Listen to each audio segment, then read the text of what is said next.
Hello everybody. Let me tell you, I've been in a rut. So these are small changes that I've made that you can also make to just make yourself feel a little bit better going into spring and summer, because we've got to be feeling our best. So stay tuned to the end of the video to feel your utmost best.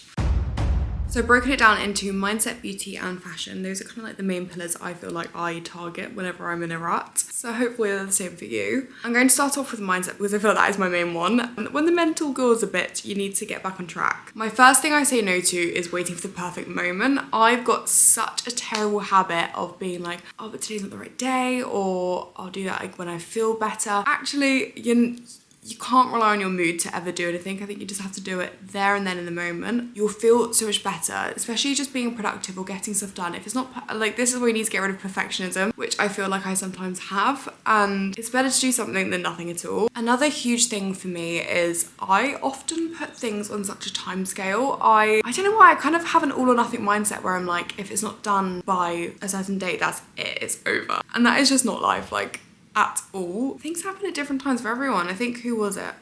I want to say Melissa McCarthy. I think either Rebel Wilson or Melissa McCarthy. I don't know. There's so many actors and actresses that start their careers at literally like 30. So like, I don't know why we feel inclined to have, or I say we, maybe just me, but I feel inclined to have like my whole entire life together by the age of 22. That's just not realistic. So saying no to that. My last one on mindset, which is arguably the most important because it can't be happening. In 2026, we're not allowing this anymore, and that is negative self-talk. I always think if you don't speak to a friend like it, then why are you speaking to yourself downwards? I'm saying this out loud because I do it to myself. The age-old saying is we are our own harshest critic, and that is the truth because no one else is thinking these thoughts, so it's only you. And I saw something the other day and it was like, the only thing that's changeable in life, like nothing's predictable except for your mind, and that's the only thing that you can change. If you change your mindset, then you can change your life, and I back that. And this isn't really mindset, but I guess it is. I love going to the gym to just kind of clear my head out, because by working towards something, you basically just don't allow for thoughts to come in. I think by keeping yourself busy and keeping yourself occupied and having ambitions outside of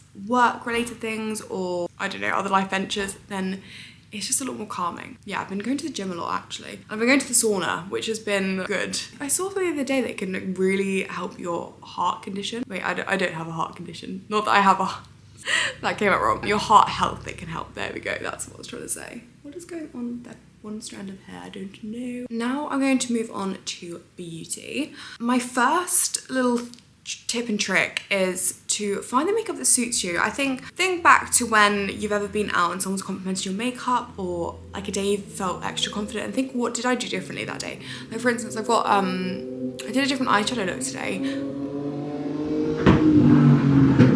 It's fine, like I'm not talking about my eyeshadow. And every time I do warm eyeshadows, I'm like, oh my god, I remember how much I love it. And it makes me happy and it brings me joy. And it's the small things in life. Even like go out and treat yourself to a new beauty product. I think sometimes retail therapy is the best form of therapy. My next beauty related thing is actually a new discovery for me. I've decided to go with Smile White to straighten my teeth. Now, my teeth, I've always been super self-conscious about. I've actually had a few comments about them, but it hurts me every time I see it. No, it's fine, honestly. I'm thick-skinned. That being said, it is my own insecurity, and I think it's okay to want to change or tweak small things about yourself. I think if you've got an insecurity and you want to change it, then that's absolutely fine.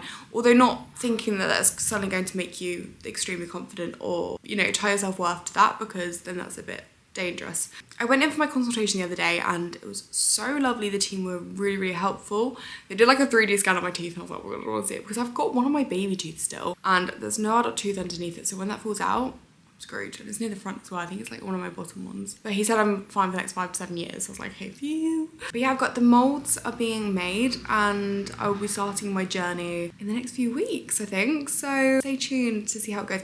I'll also leave a link down below in case you're thinking about getting it done. Yeah.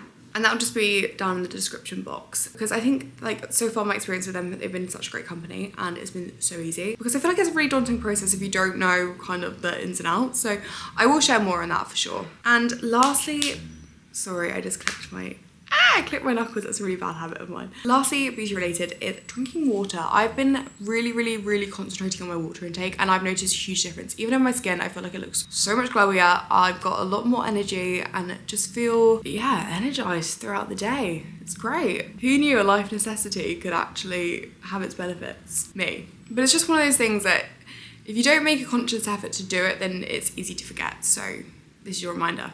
If you're not drinking water, drink water. We're moving on to the final segment, which is fashion related. Also, just a quick side note, I'm sorry that I haven't been as active on here the other day. What am I saying? Laura, learn how to speak English. I'm sorry that I haven't been as active posting. It's just I have honestly wholeheartedly been in a rut, and I just start sometimes overthinking everything, and I don't like it about myself. It's one of the things that I'm trying to work on, because then I can be more consistent and just get over myself, because life is not that deep at the end of the day. Yeah, that's my little speak. Not that like anyone probably cares watching it, like, oh, she's back again. She's back again talking absolute rubbish. No, I'm joking, it's not rubbish, it's actually, what's my thoughts? And that's not rubbish. See, stopping the negative self-talk. Yeah, so lastly, fashion. I think a huge one, this kind of ties into the mindset as well, is doing a big clear out. And because you know how the saying, a clear space, clear mind? Yeah, 100%. I did a sort through of my PR the other day, and it literally felt like a weight off of my shoulder. It did take me like 2 hours to go through everything, but it's because I like sort it into piles, like things I can give to friends, things I can like gift, etc, etc. I think with clothes, I always have items in my wardrobe where I'm like, oh, but like one day I might wear that. Get rid of that mindset, because if you don't like it now, you're probably never going to like it. And there's a reason why probably it sits at the back of your wardrobe. I know that there's some clothes that I feel are uncomfortable. Like even if I like the way that it looks, I'm like, but I know because it's uncomfortable, I'm not wearing that at all. Yeah, we've had like a heat wave the last 2 days in London, and it's been great. I just love seeing everyone in the park. It's just, I do love London in summer. I think it's got something really special about it. I'm off to New York literally in next week. I need to book my hotel for that. Which I'm so excited for, because I've never been to New York, so that'll be really fun. Anyway, get back to what I'm saying. Another thing for fashion is to not follow every trend. I just feel like with social media and everything you can get, it's so easy to get overwhelmed with things being thrown at you left, right and centre. And in all honesty, if something doesn't align with you, don't feel like you have to participate, because there's so many fashion trends where I'm like, oh, that looks really cool on that person, or I love that for them. But at the end of the day, it's just not me, and that's fine. If I was to sort of follow that trend, then it wouldn't really be aligning with me. Again, they'll just become clothes that sit at the back of my wardrobe that I never wear. So we don't want that, because if we do a clear out, then that's just adding back to the problem. And my last small change for fashion is kind of having a colour palette in mind. I find when shopping for clothes, or when, you know, curating an outfit, by having a colour palette in mind, it makes it so much easier, because even if there's a piece I like, I might be like, oh, there's nothing in my wardrobe that I'll style it with, so I'm not going to get it. And it just helps with like feeling less overwhelmed. I find the less decisions I have to make day to day means that my mind's more free to making bigger decisions that I have to. This was just like a quick little video sharing my thoughts. So we're gonna get out of this rut together, and I hope you enjoyed the video. Let me know what other kind of videos you want to see from me, because I'll be happy to do that for you. Right, I hope you have a lovely rest of your week, and make sure to subscribe, please. Thank you. Okay, goodbye.